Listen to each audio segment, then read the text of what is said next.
in our areas.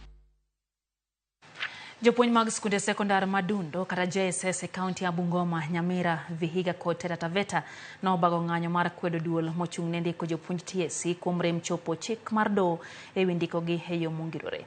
E kaunti ma Nyamira, ng'anyo no ochakore e gwenge matente nyaka apise mag TSC e kaunti no ka giywak ni osara mar omenda maromo 17,000 dwe ka dwe tin kendo ok rom dwachgi mapile ka pile. Jopuonje go miyo sirikal thuolo maromo juma achiel mar timo dwachgi.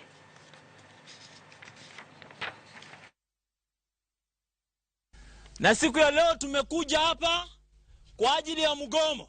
Yes. Mgomo ambao mmesikia unataka kufanyika, ukafanya serikali ikasema mafuriko iko kila mahali. Yes. Wameogopa mgomo wa JSS. Yes. Ningependa kumwambia rais wetu na Teacher Service Commission, respect court orders. Respect court orders. Mambo ni mangapi? Jambo la kwamba ni compensate. Jambo la pili ni confirm. Jambo la tatu ni respect court orders.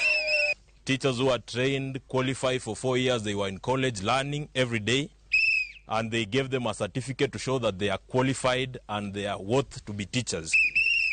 At the moment, the government was issuing letters behind the back through politicians to employ teachers on permanent and pensionable terms, while people who qualified ahead of them are thereby paid peanuts as interns, which the court declared as illegal.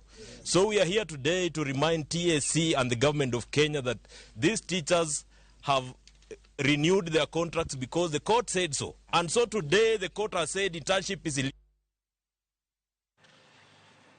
Wadhi mbele gi weche manyien.